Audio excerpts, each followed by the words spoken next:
Shalom anak-anak, selamat pagi anak-anak kelas 4. Hari ini kita masuk pada bab 3, Allah penolongku yang setia. Sebelum kita belajar hari ini, anak-anak kita akan berdoa terlebih dahulu. Bapa di dalam surga, terima kasih untuk hari ini yang Tuhan beri. Kami akan belajar, tolonglah kami. Dalam nama Yesus, amin. Ya. Allah penolongku yang setia. Judul hari ini. Nah, tujuan pembelajaran hari ini adalah anak-anak kalian akan menyadari keterbatasan kita sebagai manusia. Yang kedua, kita dapat turut merasakan orang yang mengalami sakit. Yang ketiga adalah kita akan mengetahui ciri-ciri sakit kusta. Dan yang keempat adalah kita akan menyadari bahwa sumber pertolongan kita adalah dari Tuhan.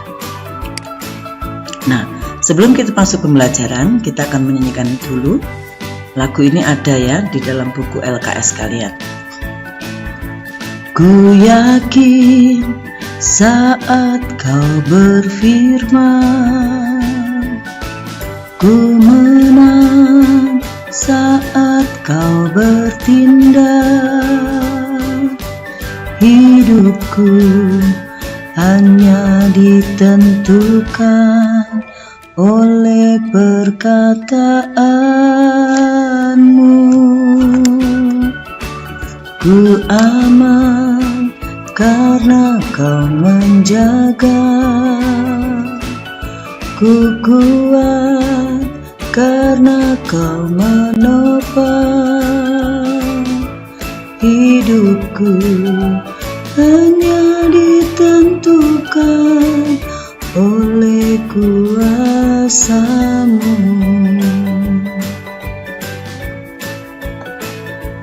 Bagi Tuhan tak ada yang mustahil.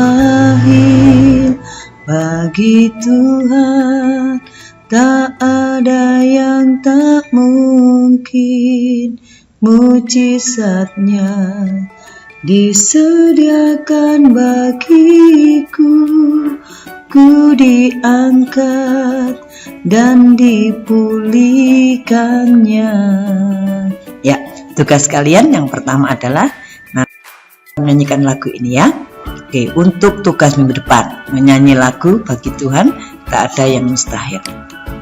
Ya anak-anak, perhatikan banyak orang yang takut tertular jika berada di samping orang yang berpenyakit kusta, ya apalagi bersalaman dengannya.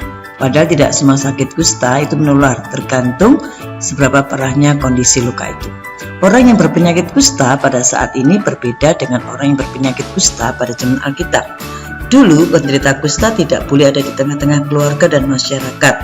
Mereka harus diasingkan dari keluarga dan masyarakat di sekitarnya. Di beberapa kota sekarang pun masih banyak orang kusta yang berkeliaran di jalan raya. Mereka mengharapkan belas kasihan orang. Ada juga yang masih tinggal bersama keluarganya.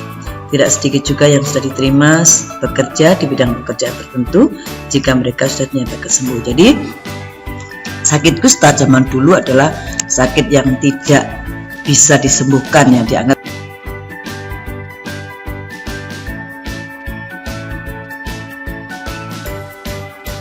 rajin memeriksakan diri ya. Di Mojokerto ini ada itu di Sumber Gelagah. Ya di sana ada khusus pengobatan sakit kusta. Ya. Anak-anak, sekarang kita mau belajar dari pembelajaran ini adalah bagaimana jika yang kita seorang panglima yang sangat berkuasa. Akankah pengikutnya tetap menerima atau justru meninggalkannya?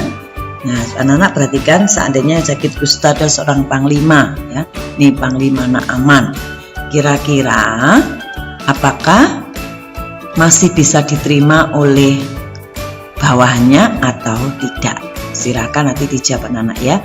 Kalau anak-anak tidak punya teman, coba diskusikan dengan adik atau mama atau siapa saja yang ada di dekatmu saat ini. Ya. Kemudian anak-anak perhatikan, itu tugas yang kedua. Tugas yang ketiga, pernahkah kamu melihat atau mengunjungi seorang yang sakit kusta? Pernah atau belum? Kalau belum pernah, bertanyalah pada orang tuamu atau sanak keluarga bagaimana penderitaan mereka. Lalu tuliskan ciri-ciri orang yang mengalami sakit kusta dalam kotak ini. Ciri-ciri orang sakit kusta bisa kalian lihat di buku LKS. Silakan ditulis ya di tempat ini. Ya, itu tugas yang 3. Lanjut. Sekarang bagaimana perasaanmu jika kamu melihat mereka, yaitu orang yang sakit? Perasaan kalian bagaimana? Bagaimana perasaan kalian? Yang Bu Yanti tahu, ketika Bu Yanti orang ada sakit kusta, dulu di prajurit Kulon ada, yaitu tangannya putul satu-satu ya, jadi lepas satu-satu ya, sangat menyedihkan ya, sangat kasihan gitu ya. Tapi saya tidak bisa berbuat apa-apa pada waktu itu ya, tapi saya hanya berdoa Tuhan beri kekuatan, tapi akhirnya orang ini bisa sembuh ya, bisa sembuh ya. Sekarang anak-anak silahkan dibaca dalam kitab 2 Raja-Raja pasal 5 ayat 14 ya. Nah, silahkan kan baca yang sudah ada di tempat ini.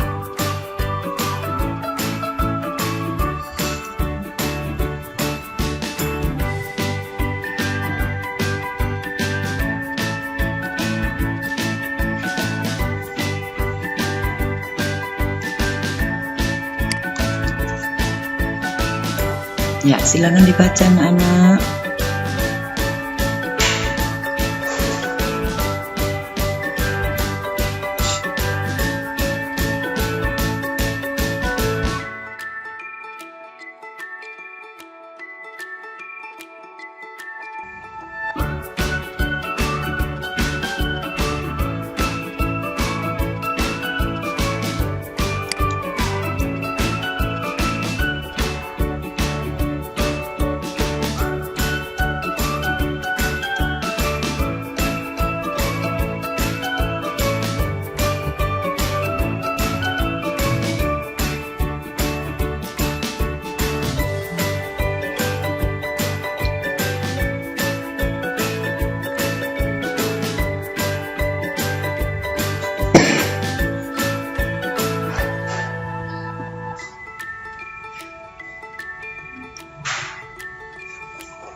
Nah, kesimpulannya adalah bahwa